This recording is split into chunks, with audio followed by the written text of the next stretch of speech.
Dr. Paul here. I've got a baby, first-time parents. They're wonderful, but they're nervous. This little one is making some strange breathing noises.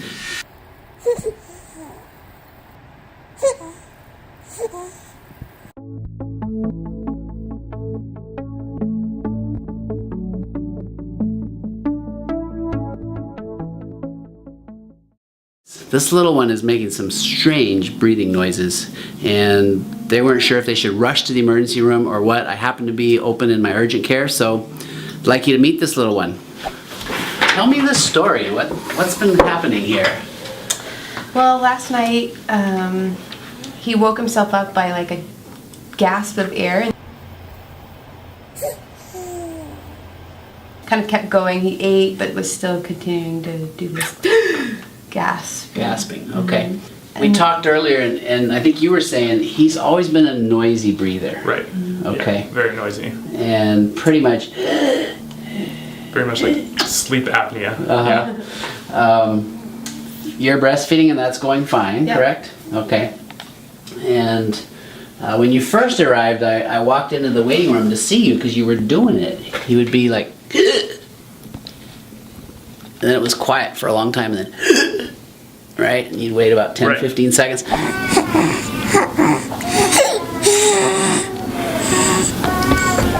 It kind of reminded me of hiccups, but it sounded odd because it had that noisy, whistly sound. So what we did was, just for fun, we lifted you up. Oh, wow. Oh, yeah. Buddy. And the breathing gets quiet. So when you have a little baby who's making, you're cute as could be, making noisy breaths with pretty much most breathing in and out, or at least in, and it's worse when you're laying down, so we're gonna lay you back down, see if you get noisy again.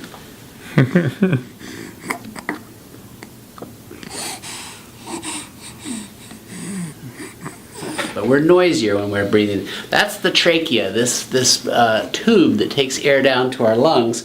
In some babies it's a little floppy, so you can imagine when you're laying down, it collapses on itself a lot easier, and that's that he's done pretty much since birth. Right.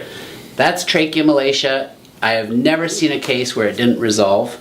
It can take months to even a year, rarely that long, but at least months, as that trachea stiffens up. So we have the tracheomalacia, which gives you that noisy breathing.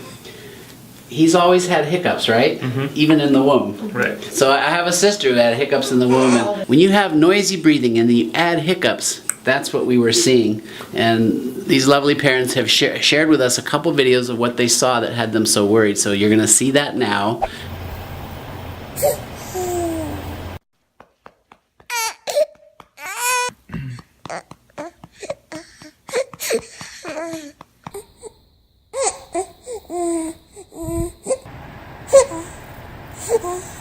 This lovely couple was ready to go to the emergency room because like, this is not right. And I think there's a third thing going on here, and it's something called periodic breathing. Because I watched you do it in the waiting room. Yes, I did. And what you did, and right now you're not doing it, but what you did was you took a breath,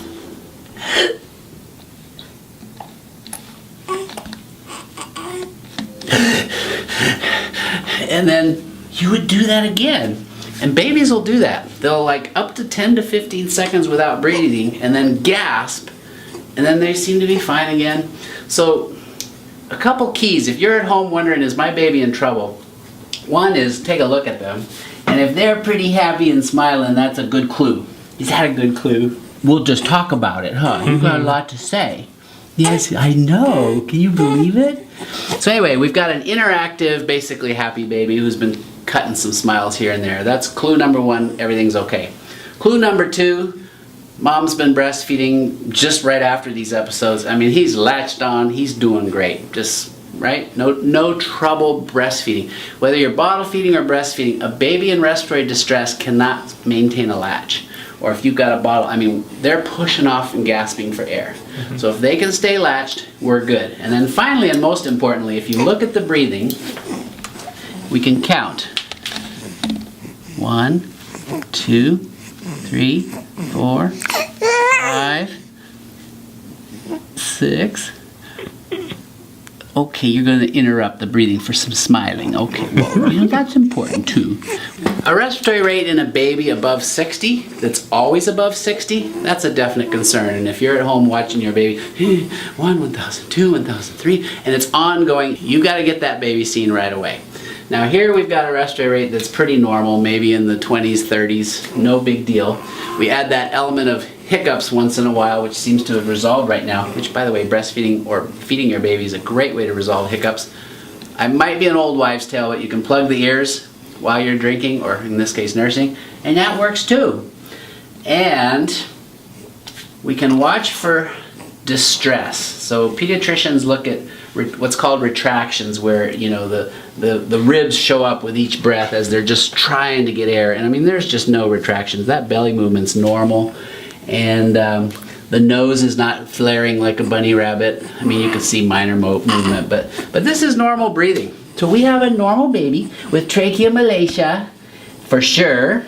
Probably some hiccups. We know you have hiccups for sure. Maybe some periodic breathing.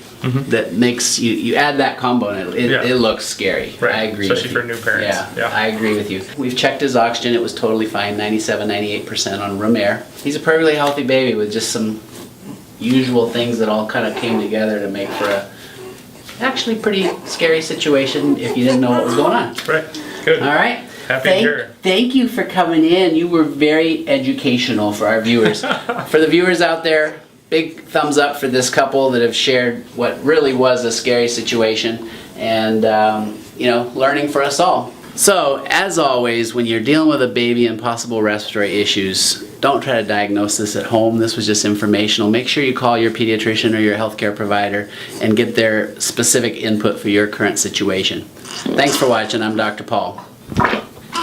Everything's working. Good one. All the pipes are All right. working. That's how we sign off here. Perfect time. Perfect.